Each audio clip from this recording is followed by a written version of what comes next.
Hey, scrapbook friends, it's Nicole. Welcome to week 18 of Theme Park Thursday Series 2.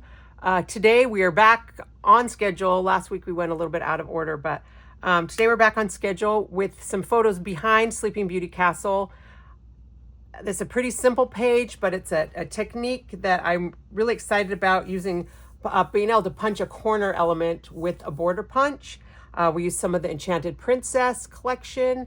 And of course I did, a couple extra steps that maybe I shouldn't have needed to do, but I love the way it turned out. And I hope that you will stay tuned to see how it all came together. So we're back on track after taking a little detour last week for Halloween. Thanks for indulging me. And so we've got just these little few pictures of Michelle behind the castle. I believe this little statue of Aurora and Prince Philip. There's a similar one. I think the one in Florida is Cinderella. So I think it's fun that there's that picture of Aurora. And then we got this cute little Mickey Mouse graduation shirt for Michelle. So I made her, ta-da. And so I think I want to use that. And I kind of think I want to use the Enchanted Princess collection, which kind of, goes against you don't have to have specific themed papers to do Disney layouts, but this is the castle. I still have Enchanted Princess left, so I think we're going to go with it. I have a lot of it left. I did buy a lot because when it was going out, I didn't want to run out. One interesting thing about this collection is that there was an Enchanted Princess paper pack and an Enchanted Wizard paper pack, but then the mats were double-sided. So you had a wizard side and a princess side, and I think that made it really, versatile. Princess, wizard, princess. I mean, you could use them either way, but probably the title ones here, although that wizard one would also work for, princess, but that one's very wizardy. Anyway, so I still have a bunch of this stuff left, and I do have it divided so that, I hope, so that I have the wizard stuff on one side and then the princess stuff on the other. And this paper in the middle, I think this came with the wizard paper. Oh, sorry, but that's not the reverse side. But I mean, I think you could use this one with either. So I've kind of kept that one as a divider between the two. So let me pull out, I'm just going to pull out my whole stack. If I was just sitting here by myself, I might just rummage through the folder, but so that you can see more easily, I'll pull it out. And again, I've already got some scraps, which is beneficial. But I love this paper with the balloons, but it doesn't really go with anything. I don't know why I put them face to face, but I do love the princess, but I think this is the wrong color. I think I want something that goes with these blues. I like this argyle. I don't really like the rainbow. I like this stripe. I've got some scraps of that. I've got some scraps of the argyle. I love this paper. This is one of my favorites in this whole collection.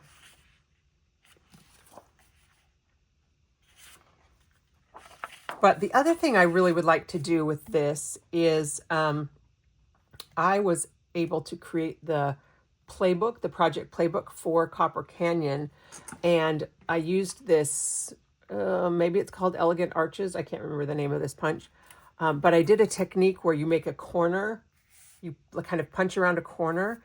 And I don't really have a use for those layouts that I made for the playbook yet.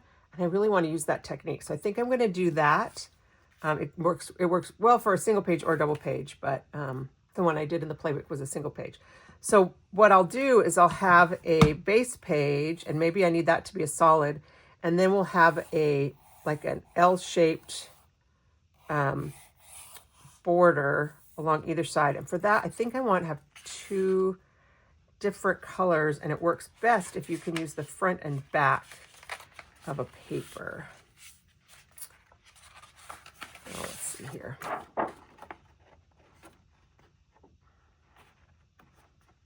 There's not really anything that works super well front and back. So maybe we'll just do the same color.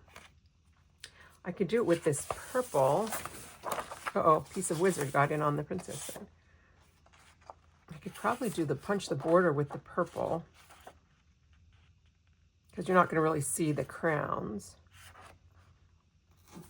And maybe I could just use my scrap. Oh, I've got a scrap of the, oh, these. This would actually be a decent background paper. But I think if I did that, I would want blue. So the technique to punch around a corner, you have to use designer paper. You can't use cardstock because it will jam up your punch.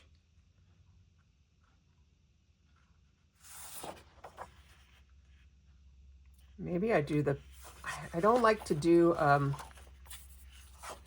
use stripe like this as a background, but I might be breaking my rule.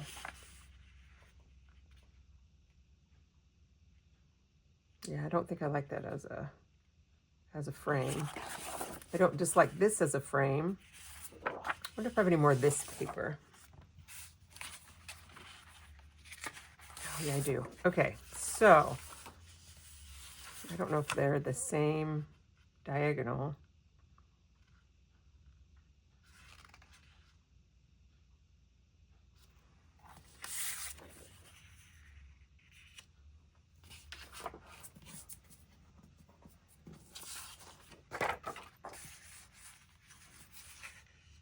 It's almost the same. That's the light blue is the same blue. The darker blue is different. But this one's from the Wizard pack.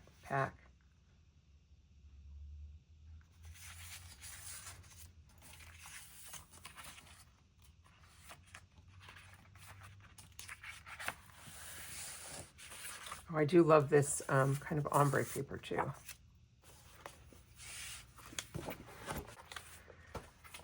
So I need one that's mostly solid, and the only one that's really like is this green, but there's not going to be enough contrast. What do we have that's pink? I could do the purple. I just don't know how this is going to look. This is starting to be like too many colors, too many patterns. It's hurting my head. So maybe I'm doing a solid as a matte. Or maybe I'm doing a pattern as a matte, and then a solid base, and then I can do more patterns. That gives me a little bit more flexibility. I'd love to do this as my base page.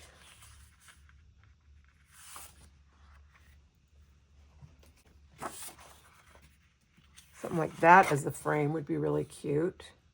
Although part of me wants to do like a double matte frame. That's madness. Why do I always want to do stuff like that? But I really like that. I wonder if I have a whole piece of this and if I'm willing to sacrifice it to gut out the middle. All right, this may be my last piece, but I do really like that look with this as a frame. And then this, which I think is the new Songbird blue. And I like a 3/4 inch almost right here. On the inside.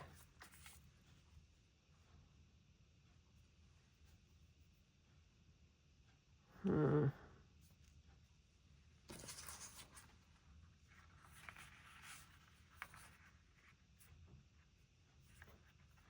like the arch. You know how I feel about arches.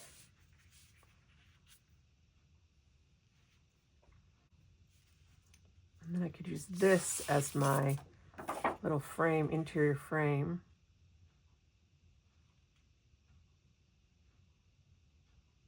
The other option, of course, is that I don't, that I just cut strips of this and miter the edges. I think that's what I'll do rather than sacrifice this whole paper. I think this is blue and this is Songbird blue. So I'm going to pull those and then we'll start putting this together. We're going to start with an outside frame of blue. And I don't really need a 1-inch frame for this because I'm only going to have about an 1/8 of an inch showing, but I'm going to cut the 1-inch frame. I think I did this last week. So I'm going to start with my blade housing, lining up just at the edge of my paper right there. I've put my paper on the 1-inch line, and then I'm going to bring the blade housing till the edge of the blade housing comes to the bottom. I'm not going to go all the way.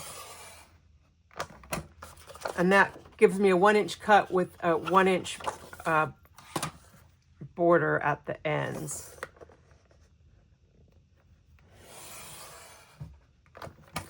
And going in this direction, actually, I discovered what I'm doing is I'm matching this line with where my cut is. And then just pulling it down and stopping. But it's one of my very favorite techniques. I use it all the time. Hopefully everybody who is actively scrapbooking with creative memories in the last several years has learned how to do this. And what to do when you don't quite cut far enough. But all this is going to be hidden, so it doesn't matter if my little edges are not perfect, which this one is not. That one I really cut a little too far. That's okay. Okay, so that's that border. And then I want to have 1/8 of an inch. Oh, I'm gonna cut this, right? I'm gonna cut these. I want these to be like a 3/4 inch border all the way around. And so I'm gonna cut this down. I'm gonna cut it into 4 1-inch strips.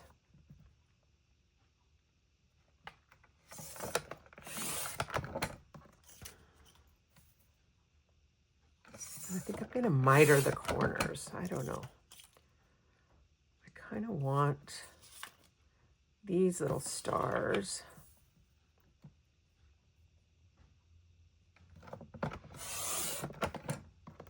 And either one of these. Oh, look. Apparently it was exactly 5 inches.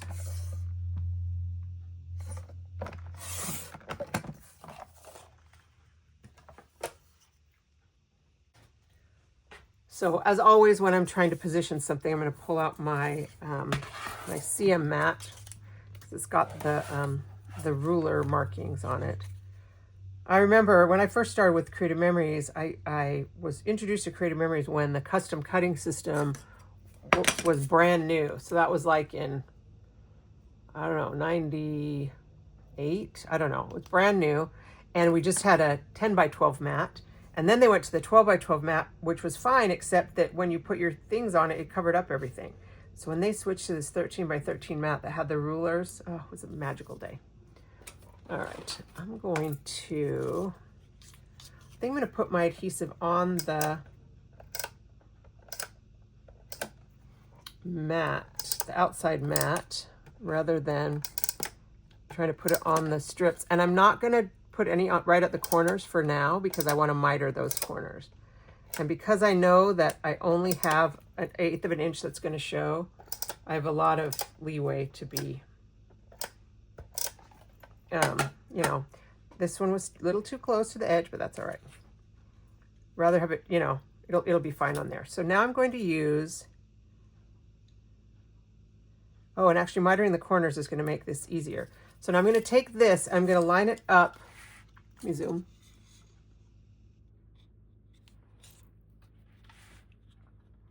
Just to keep me straight. Even though my paper looks a smidge bigger than 12 by 12, as sometimes our cardstock is, I'm going to line it up right here on that, oops. Maybe I need to stick this down because it's scooting. Okay, right on the 1/8 inch line. Okay, can you see right there? 1/8 of an inch. And then I'm going to go all the way and do the same thing at the other end. Okay, so then I've got that at the 1/8 of an inch and there at the 1/8 of an inch. Okay, and then I'm going to just go around and do the same thing. And even though like it's not quite coming to the edge because this cardstock has a little bit of that production tolerance, I'm going to go ahead and reposition it every time. Put it at the 1/8 of an inch here.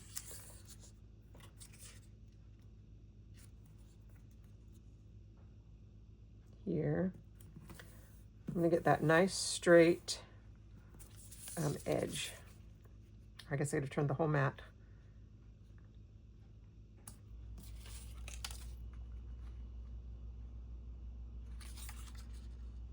I think I want that star on the outside. I'm thinking a little bit about what the,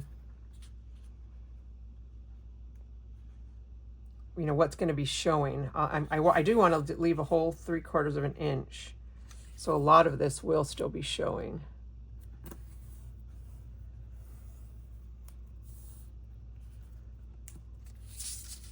And 2 left. I think this one.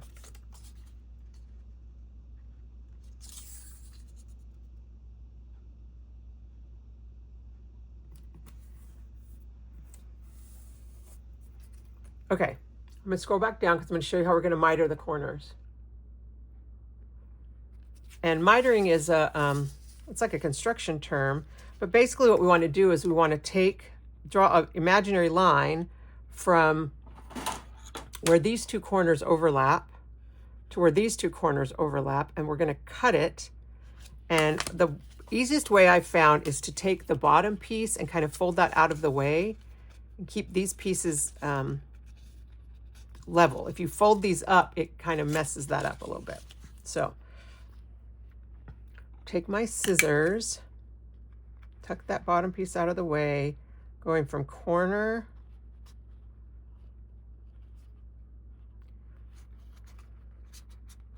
I do this all the time. Actually, I think I'm going to put a smidge of Repo to keep these 2 together. Okay. So now we're going to take this, that. You can see my scissors are lined up. So then I've cut those 2 pieces, and then I'll peel off the extra.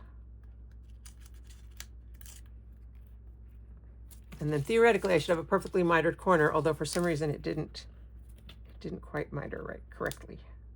So we'll just scooch it down. There we go. Now it's perfectly mitered. And then I'll take some Repo adhesive on here, just along that seam, and stick it down. All right. Not sure why that piece didn't, maybe I picked it up too much. So again, we'll stick these 2 together.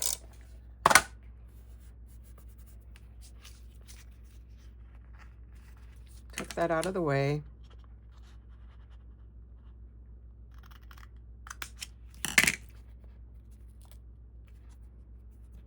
Peel off the extra pieces. Okay, that one worked perfectly. And there's already a little bit of Repo on it. All right, now let's go around and do all of them that way. So last week's video was very long. It was one of my longest videos. I try to keep them to an hour at most. Do you care? I mean, I guess you guys are the ones that, you know, the ones that watch don't care, but, you know, am I driving people away by putting in too many details? Okay, that one too didn't quite line up.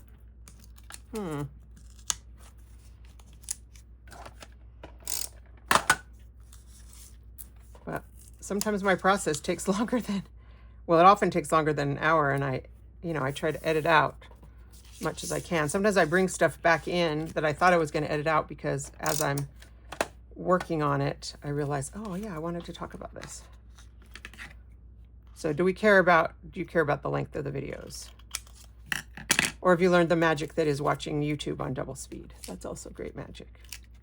Okay, so 2 of them worked perfectly fine, and 2 of them I had to just finesse a little bit to get it to line up. All right.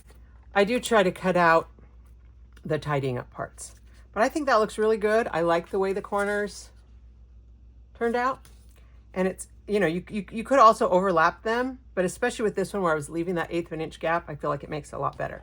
So now I want this to be 3/4 of an inch in on either side, like about that much. So I need whatever this 1/4 on this side and 1/4 on this side. So 10 1/4. So this is a 10-inch square, which would just barely cover this up, but it would be difficult to mat or to tape it down. So I want 10 1/4 of the Songbird blue. All right, if I do 10, but that doesn't really give me, oh, that's barely going to cover it. Maybe I need to do 10 and a half so that I have a 1/4 inch. No, that does give me a 1/4 inch on either side. Okay, this 1/8 of an inch is messing up my math. So 10 and a 1/4. It is going to be tricky to stick this down because I won't have as much clearance, but that's okay. We'll figure it out. 10 and a 1/4, but I don't want to fold up my arms. So that's going to be, I'm going to cut off 1 3/4. Oh, how convenient. That's exactly the measurement Creative Memories gave me.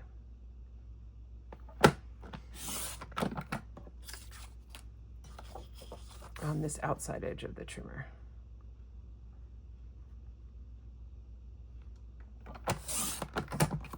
Okay.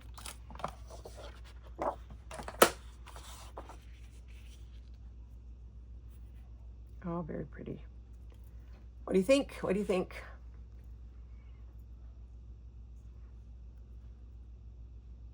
And this will also help me get it straight, because if I line up the point with the miter, then I know that I'm centered evenly and all that stuff. But I do only have a 1/4 inch around the outside, so I think what I'm going to do is do my adhesive like super skinny. And actually, I'm not sure that this particular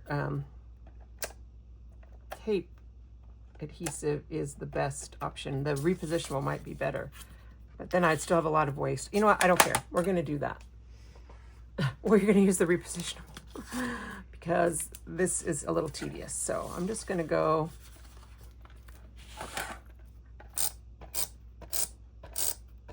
along the outside edges. I feel like I'm wasting adhesive because I don't have something to put up against it to use the other half that's going off the edge. Okay.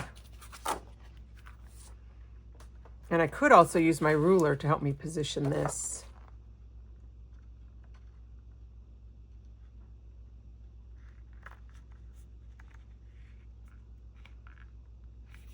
But actually the little lines in the miter are working very, very well to help me position, make sure that it's straight.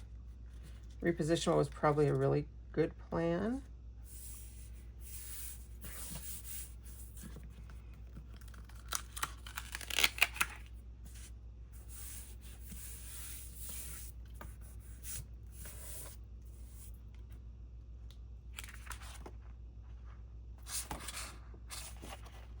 Well, that one's not quite as straight, but we'll put that in the bottom.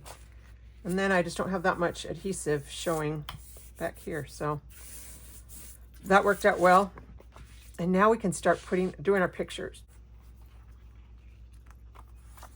And I know that this is going to be a left-hand page, so I want to put my little decorative element right there. I could cut this narrower, a little bit narrower, put these two here, and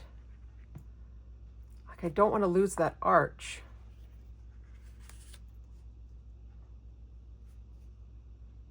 Maybe I'll cut a little off both of these. I don't like to have a lot of random sizes of photo, but oh, I forgot to erase my pencil line from last week.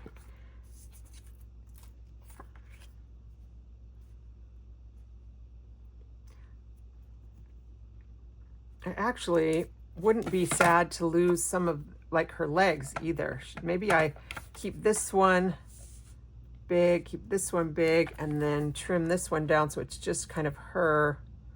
I think that's what I'm going to do. Sorry, Michelle, I'm just going to cut off with your head. The 3-inch. It's not going to be 3 inch. It's going to be 3 by 4. Maybe.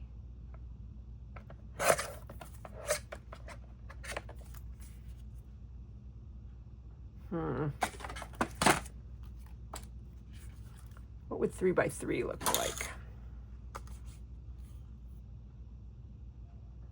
Okay, I think that's what I'm gonna do. 3 by 3. That's going to draw attention to her shirt, which is what I'm wanting to show off right here.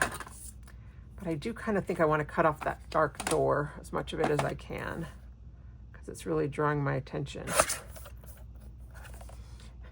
You know, I try to think about what is behind me when I am taking pictures. This was not a great choice with the way that door was. At our church trunk or treat last week, I was dressed as Maleficent, and I had my friend take my picture because, of course, I can't take my own picture. But we took it in the foyer of the church building, and there's like a picture of Jesus on the wall behind me. So here I'm dressed as this, evil villain, and then there's, Jesus behind me, and I thought it was quite a funny little photo bomb. Okay, now I'm going to punch out my little edge, and because I have this piece already cut, I'm just going to make a square out of whatever size this is, which is 8, and it's 8 1/4, but I think I'm going to cut it down to 8 just because it's not exactly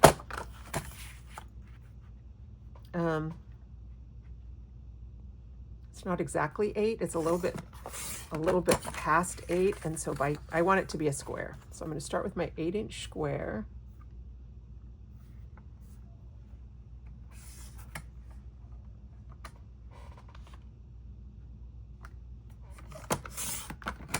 All right, so I cut off that 1/4 inch. It was a little shy of 8 1/4. And then I'm going to actually move these guys out of the way. I'm going to take my square, I'm going to fold it on the diagonal, and you do have to fold it and crease it all the way down. Make sure that you get it as, actually, you guys have seen me fold squares before. I like to kind of pinch the point just with my thumbnail so that I know that that point is going to be sharp when I get to it. I feel like for whatever reason, that's how I fold triangles.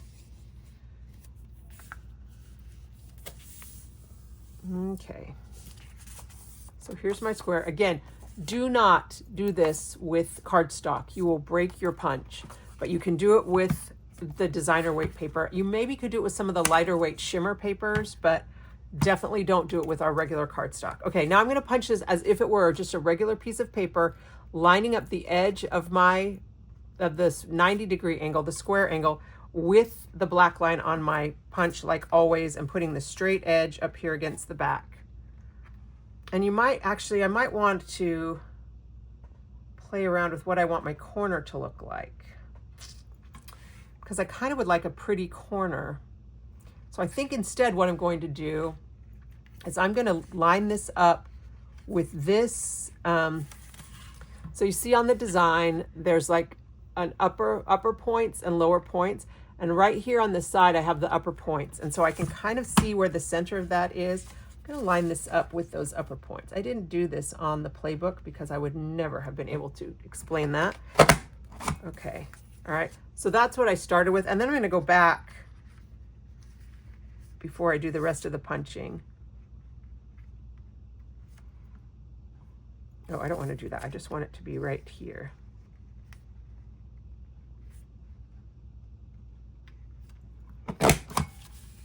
All right, so then I've finished that edge, and then I'll come back and I've got the little triangle. Maybe that was not the right way to do it, actually. Maybe I should have punched all the way off first and then tidied it up. And that's actually not going to matter because I just realized that it's the point that I care about, what it looks like. All right, so now I've got this, and so when I open it up, well, that actually did make a very pretty edge. Okay, so all that lining up I did, ignore all that. You don't have to do it. Although it did end you up with a really nice edge. So now we're going to take our scissors and trim off the little positioning triangles. When we used this punch at my project recipe class the other night, there are still a couple of people who told me they didn't really understand how to use these positioning triangles. Or we used it with the fence. But this is what Creative Memories uses whenever there's a repeating design. If you have a punch that like it's different, like when we had the roller coaster, you could tell what part of the roller coaster you're lining up with. But when you've got this very rigid same design, you can't always know where to match it up. So they give you the little triangles as positioning. All right, so I've trimmed those triangles off. Now I'm going to punch this again. And this time I'm just going to put it in right where it's supposed to go. With the line. Again, starting with that square edge. And then we're just going to punch.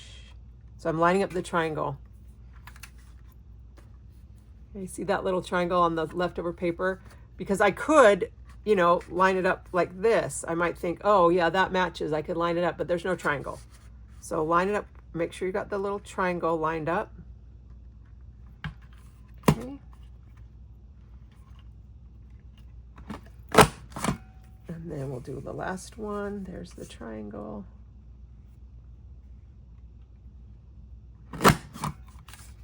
Oh, and that will also give us a pretty edge.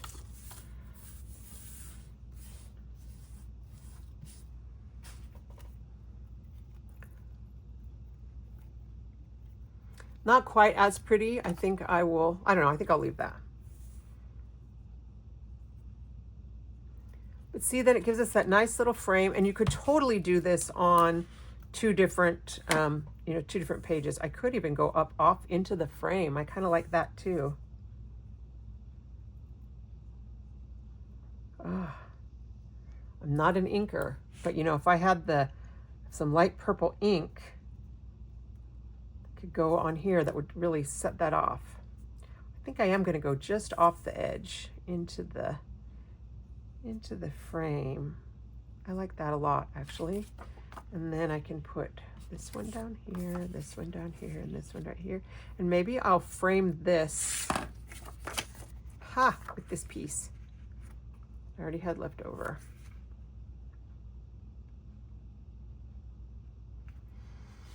I have a friend who says if you mat one, you have to mat them all, but I don't know that I agree with that. I feel like matting one as a focal point can be very effective. Yes, I know I left my trimmer blade open again. Closed it that time. Okay. Here we go. All right, what do we think? Does it get lost on this white? Should I bring it back in?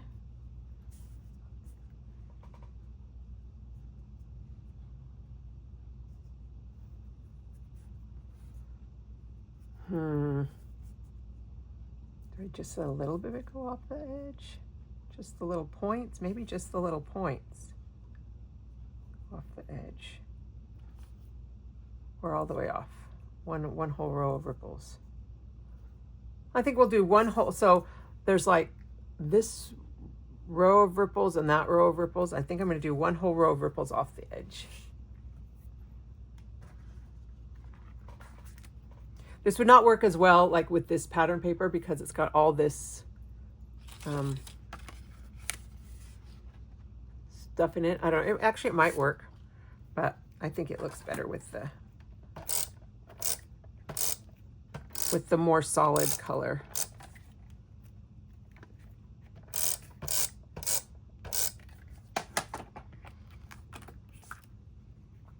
I'll just position that on there. And that's actually helping me get it straight, is positioning this second little line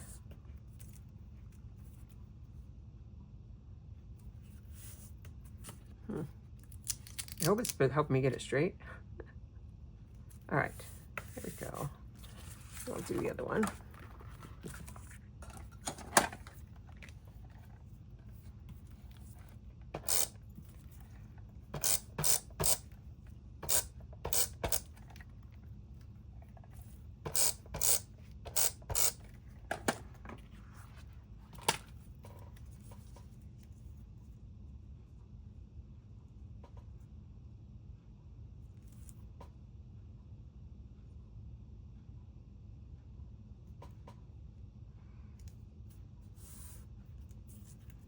Oh, too far. So what this is doing basically is making sure that the inside of these little circles has blue in it. So I want that to be blue.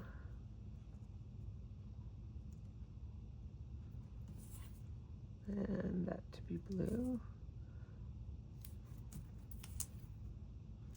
Okay, somehow it's not.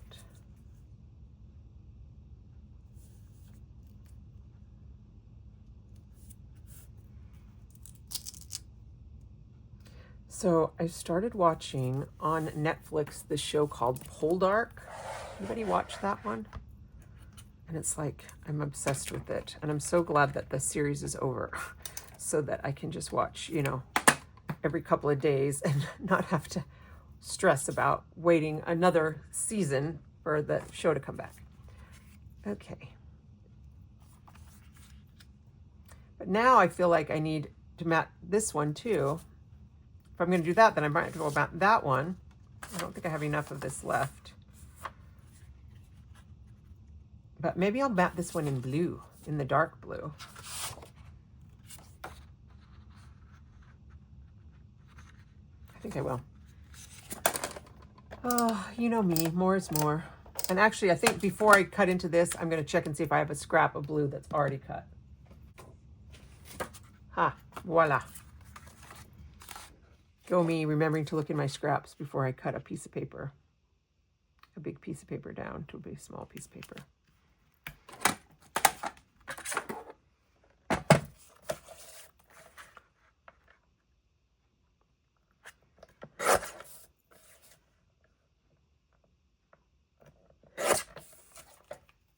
I've got this, I'm going to erase that little pencil line.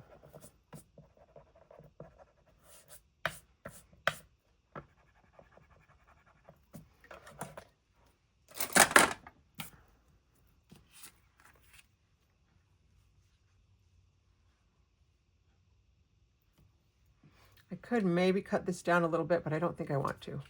I think it's okay with me if it comes down here into the... Doesn't quite have to, it can be right like that.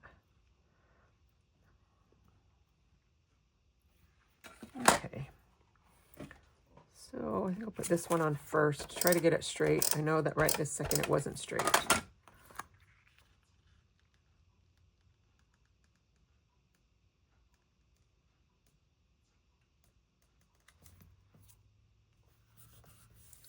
Oh, that looks like that nice same kind of matte size right there.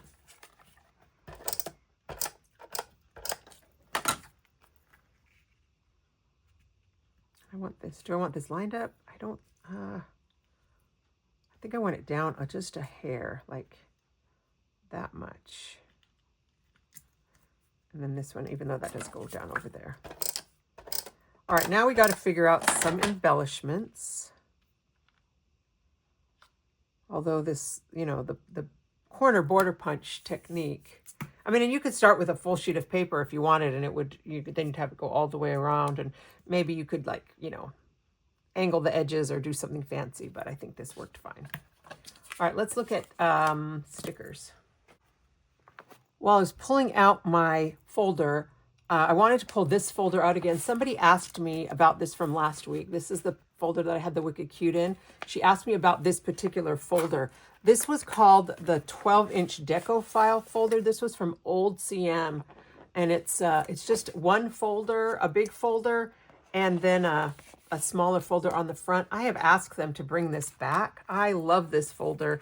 They brought back the Power Project folders, but they don't have the tab on top, and they don't have the extra pocket in the front. But this is so nice for these collections that were just paper and stickers. You know, they don't have the mats and the embellishments. So I'm sorry that I can't remember who it was that asked about this, but this was the 12-inch deco file folder. But hopefully I have stickers in this one. Oh yeah, there we do. I don't dislike the little banners. I'll probably only do one at the top. I actually think I have one that's cut already. I remember I cut this all. Oh, and the stars. Maybe those will work. Oh, I do love Born to Sparkle. Maybe I don't want that. Maybe I just want Born to Sparkle.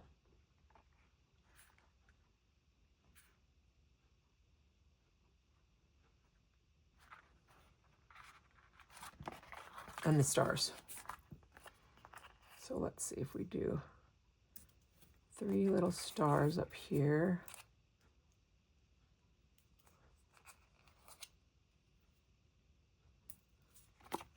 And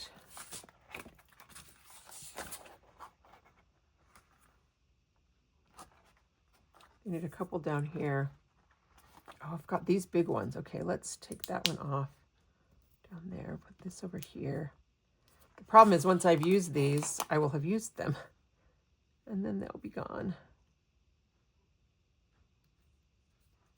Kind of tying in with that paper. Oh, there's two of them.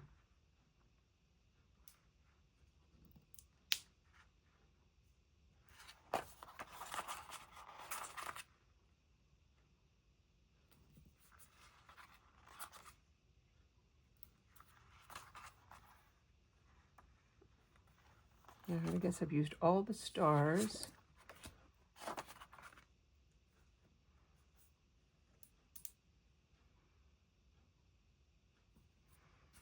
And I think I will use Born to Sparkle, and I think I might put it on some foam squares.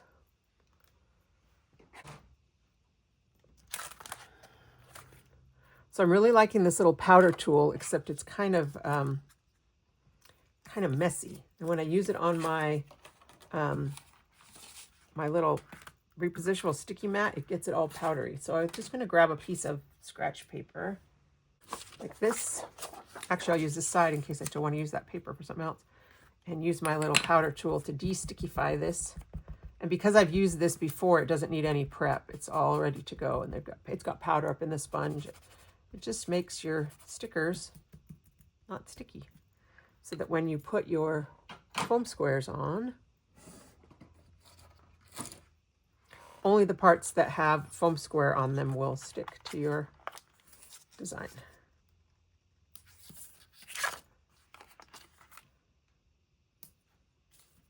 And because this is going to be on the inside of the page, you guys know I already like to do more foam squares than some, but make sure that I've got good foam square coverage so that when the book gets closed, this doesn't get too squished.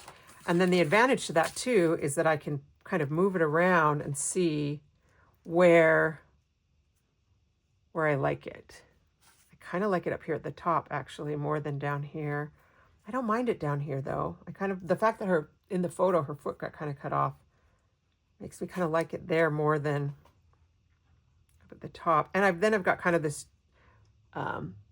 nice, embellishment that offset these two. So right there in the middle it goes.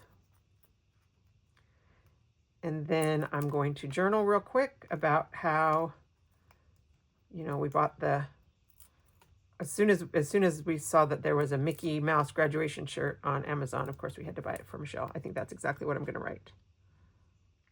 And I think that's all I'm going to need. All right. So I'm going to try and journal right here on my paper, which is a little scary, but it's just cardstock. So if I mess it up, I can cover it up. All right, so let me journal and I'll be right back. Okay, a little journaling. I used a pink pen. I just said, of course, as soon as Nicole found this Mickey grad shirt on Amazon, we knew Michelle had to wear it for this celebratory trip. And I didn't write anything about Sleeping Beauty or Aurora and Prince Philip, but I don't know how much I care about that. So I'm just going to leave it. And yeah, I think we're done. That actually was a pretty simple page to come together. The thinking took the most time figuring out the papers, but I love the blues. I love the punched. I love the sparkles. It makes me happy. So this is week 18, Theme Park Thursday. We're going to call this Behind the Castle, maybe. Relatively quick to put together, but I think it looks very, very fun and festive. And I'm so glad I still had some Enchanted Princess paper left because I think that was just right for this layout. So thanks a lot. I'll be back on Wednesday with the Savvy Scrapbookers November edition. And gosh, I can't believe we're already going to be all the way to the second week of November. I'm having a little brain hiccup right there on that. And then I'll be back again next Thursday with episode 19. But for now, this is episode 18. And I'm so glad you joined me as I put it together. Thanks a lot and happy scrapbooking.